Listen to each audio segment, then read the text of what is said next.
Magandang gabi. I'm so happy to be here tonight. Ako'y natutuwa na makasama kayo sa gabing ito. When we were walking through your village, Habang kami naglalakad dito sa inyong village, everyone said hello. ang lahat ay nagbabating sa akin ng hello. You're so friendly. Kayo po'y maging palakaibigan. You have beautiful people.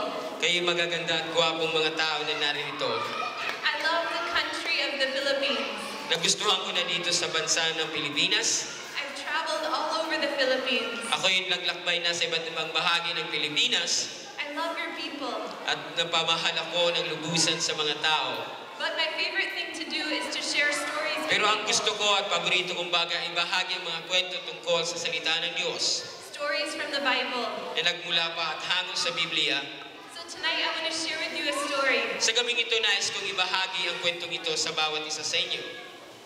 It's a story about a man. Ito ay kwento sa isang lalaki His name is na Bartimaeus. ang pangalan na Bartimeo.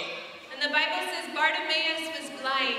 At sabi dito sa Biblia, siya ay isang bulag na lalaki. He was a blind beggar. Siya ay bulag na namamilipos na pulubi. He was the son of Timaeus. Lagi siya po araw-araw naglilimos. And he was sitting by the roadside. At lagi siya sa tabing daan. You see, Bartimaeus Si Bartimeo, had a problem may problema sa buhay. because he couldn't see. Hindi siya masyado nakakakita dahil bulag nga. Nobody wanted to talk to him. Walang taong mag-ibig makausap si Bartimeo. So every day was the same for Bartimaeus. Araw-araw ay gayon na rin ang buhay niya.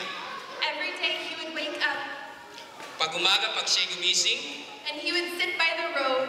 at siya'y uupo sa tabi ng daan, And as people would walk by, habang ang tao ay dumadaan sa kanyang harapan, Bartimaeus would call out to them. at si Bartimeo ay sumisigaw sa kanila, He would say, "Money for the poor! at sumasabi, "Palimos po!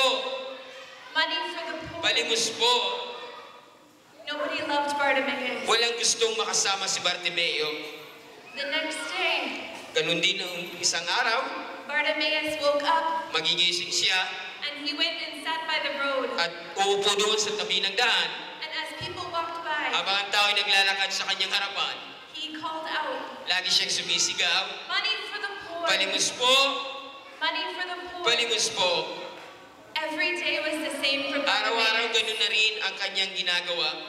Every day he woke up Umaga siya ay magigising, and he sat by the road uupo sa tabi ng daan, and he called out to people. sisigaw, hihingi sa mga tao.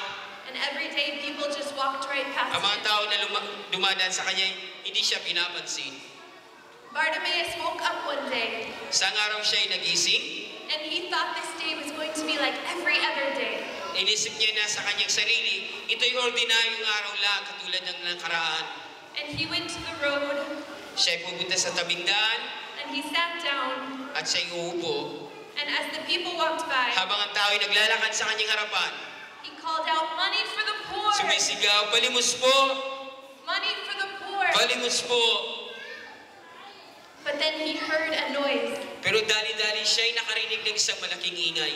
He heard a lot of people. Nakapakinig siya na maraming taong dumarating. He heard a lot of people walking by. Maraming tao ang lumalampas sa kanya, dumadaan. So he yelled out even louder, Siya ay sumigaw ng mas malakas, "Money for the poor!" "Palimos po!" He just wanted someone to notice him. Dahil mayroong taong dumating. Then he heard that Jesus was in this crowd. At napakinggan niya si Jesus dumarating sa maraming tao. He heard about this Jesus. Napakinggan niya tungkol kay Jesus Jesus went village to village na pumunta sa bawat barangay and he healed people at kinakatagpo ang mga tao of all of their diseases. at pinapagaling lahat ng may karamdaman at sakit. Bartimaeus became excited. At si Bartimeo nagalak sa kanyang puso He wanted to meet this Jesus. at gusto niya makatagpo at masumpungan si Jesus. So he was sitting by the road Habang siya ay nakaupo sa tabing daan and he cried out to Jesus. at siya ay sumigaw, He said, "Jesus, son of David, "Jesus, anak ni David, have mercy on me." mahabag ka at maawa ka sa akin." And the people that were walking At by ang mga tao ay lumalakad sa kanyang harapan told him to be at quiet. sinabihan siya, "Tumahimik ka. They said, "Jesus will not listen to you. Si Jesus hindi ka pakikinggan. Nobody loves you." Walang nagmamahal sa iyo." But Bartimaeus cried out even louder, Ang ginawa ni Bartimeo, siya ay sumigaw ng malakas, "Jesus, Jesus, Son of David, anak ni David, have mercy on me. mahabag ka't maawa ka sa akin. And Jesus heard Bartimaeus. At napakinggan ni Jesus ang sigaw ni Bartimeo. And Jesus told the people to bring Bartimaeus At to ginawa him. ni Jesus, tinawag si Bartimeo na dalhin sa kanyang harapan. And so they brought Bartimaeus to At dinala nga Jesus. si Bartimeo sa harapan ni Jesus. And Jesus said, "What do you want from At me?" tinanong siya ni Jesus, anong gusto mong gawin ko sa iyo? Bartimaeus says, "I want to see. At sabi ni Bartimeo, gusto kong makakita. I want to see everything." Gusto kong makita ang lahat ng bagay. And Jesus says, "You are healed." Sinabi ni Jesus, ika'y magaling na. And suddenly Bartimaeus could see. At biglaan siya'y nakakita sa kanyang kapaligiran. He was no longer blind. Hindi na siya bulag. His whole life was changed. Ang buhay niya nagkaroon ng pagbabago. He could see the people. Nakita niya ang lahat ng tao sa kanyang paligid. He could see the sky. Maging ang kalangitan. He could see Jesus. At nakita niya si Jesus. His life was changed. Ang kanyang buhay nagbago. You see, I love this story. Gustong gusto ko ang kwentong ito. It's a true story, Totoong kwento. but it's really about each one of us. Ito'y nagtutukoy sa Diyos at sa bawat isa sa atin. You see, each of us have a problem. Ang bawat isa sa atin na may problema at suliranin na hinaharap sa buhay. Just like Bartimaeus had a problem. Katulad ni Bartimeo, meron siyang suliranin sa kanyang buhay. But our problem is sin. Ang problema sa bawat isa sa atin ay yung kasalanan. We all have sin. Lahat po tayo nagkasala sa harapan. And so maybe every day is the same for us. Araw-araw ganoon ang ating ginagawa at ating pamumuhay. Maybe you wake up Kapag kayo nagising, and you eat breakfast. kumain tayo ng almusal, Maybe you go to work or to school. o pumasok sa opisina, o sa trabaho, o sa paaralan, You come home. umuwi ng bahay, You eat dinner. pero ganoon pa rin kat makasalanan And you go to sleep. at matutulog. Every day is the same. Araw-araw ganoon ang ginagawa natin. But maybe you're like Bartimaeus.